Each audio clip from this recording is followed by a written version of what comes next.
Hey, I need your help. I've been looking for 35 years. Yes, 35 years. And I still have yet to find this thing called a 7 year tribulation in all of Scripture, whether it's in the Old Testament or New Testament. I have not found it yet. So I need your help. Yes, I'm joking with you, but I do want to talk just a couple minutes because I actually go in depth on one of my podcasts here, one of my teachings. Also, in my book, Does God Stand with Israel? Does God Stand with Israel? It's on Amazon. I encourage you to get it. But this whole 70-year tribulation is not in the Bible. There's no scripture that talks about it or says it. What dispensationalists do is they go back to Daniel's 70-week prophecy, which I'm going to cover in a full episode here. You'll see it marked. And Daniel's 70-week prophecy, there's what they say is that 69 weeks of the 70 weeks were fulfilled, and I go into detail on that. And there's a gap, there's a delay because Jesus was rejected.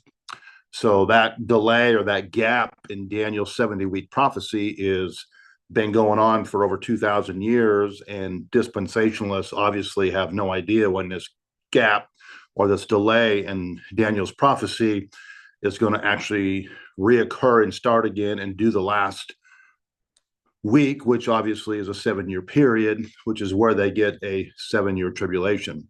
So I have yet to find the 7 year tribulation in anywhere in Scripture. I have yet to find an actual rapture of the church, and then this 7 year tribulation takes place. But I just want to encourage you to dig in by yourself, look at the Scripture. I know what gets taught out there. I know that they put the 7 year this gap in the last week of the prophecy. But let me just say this. They have to put, when I say they, I mean the dispensational crowd, all the ones who are always talking about the end times. They have to put this gap in there, or their whole entire theological premise completely collapses on itself. If they don't have that gap in there, which they had to put in there in order to make their theology sound right, it completely collapses on its head. So I want to encourage you again. Does God Stand with Israel? It's a book. It's on Amazon. Encourage you to get it. I have 19 chapters in there. I talk about everything from God having one plan and one people group. He's always had one plan. God does not have two covenants. He's always had one covenant with all people.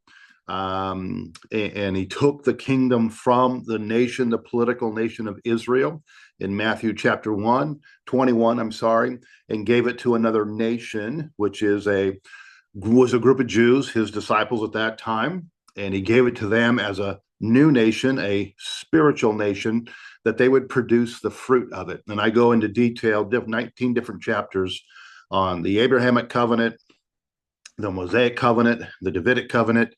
I cover that Jesus himself actually is Israel, where in the Old Testament, Israel is metaphorically spoken as the Son of God, the olive tree, the vine, and Jesus picks up all those metaphors in the New Testament and becomes the perfect vine, becomes the perfect olive tree, becomes the Son of God.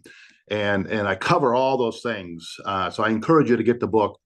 Look at the next podcast here it'll be on YouTube, and also my podcast, Mountain Preacher and Jesus podcast. So anyway, again, please help me.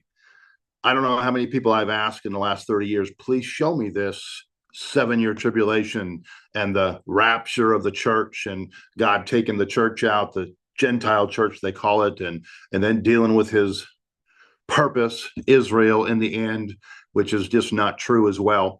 So in my book, I cover the land promises. I cover everything you could think about when it comes to end time theology. Matthew 24, I go into that in depth, that was all fulfilled in that generation, just like Jesus said it was.